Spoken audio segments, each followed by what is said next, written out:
વડાપ્રધાન નરેન્દ્રભાઈ મોદીના 75મા જન્મદિવસની ઉજવણી નિમિત્તે વડનગર ખાતે સામાજિક અગ્રણી સોમાભાઈ મોદી, ખેરાલુના ધારાસભ્ય એવા સરદારભાઈ ચૌધરી, જિલ્લા કલેક્ટર એસ.કે. પ્રજાપતિ, જિલ્લા પોલીસ અધિક્ષક હિમાંશુ સોલંકી અને જિલ્લા વિકાસ અધિકારી ડોક્ટર હસરત જૈસ્મીન અને અગ્રણી ગિરીશભાઈ રાજગુર સહિતના મહાનુભાવોની ઉપસ્થિતિમાં નમો ખેલ મહાકુંભ 2025નો પ્રારંભ કરવામાં આવ્યો હતો।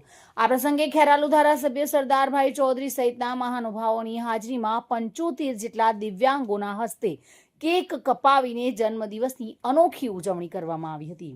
કાર્યક્રમ દરમિયાન સદભાવ ફાઉન્ડેશન દ્વારા CSR હેઠળ વડનગર તાલુકાની શાળાઓ માટે સેનેટરી પેડ ડિસ્પોઝ કરવા ઇન્સ્ટિનેટર મશીનો ઉપસ્થિત મહાનુભાવોના હસ્તે વિતરણ કરવામાં આવ્યા હતા। ઉપરાંત ધારાસભ્ય અને કલેક્ટર સહિતના મહાનુભાવોએ ખેલ મહાકુંભ અંતર્ગત એથ્લેટિક્સ સ્પર્ધાનો પ્રારંભ કરાવી ખેલાડીઓનો ઉત્સાહ વધાર્યો હતો। આ કાર્યક્રમમાં પૂર્વ income tax commissioner V.K. Tripathi, DCM અનુ ત્યાગી, સ્પોર્ટ્સ ઓથોરિટી ઓફ ગુજરાતના ડાયરેક્ટર અમિત ગામિત, OSD વિપુલ કેદારિયા, અગ્રણી સર્વે અરવિંદ ચતુર્વેદી, સેફાલી ગુપ્તા, રવિન્દ્ર ભાટી, જિલ્લા રમતગમત અધિકારી વિરલ ચૌધરી, રમત વિકાસ અધિકારી કિલ્લોલ સાપરિયા સહિતના રમતવીરો ખાસ ઉપસ્થિત રહ્યા હતા અને કાર્યક્રમને શોભાવ્યો હતો।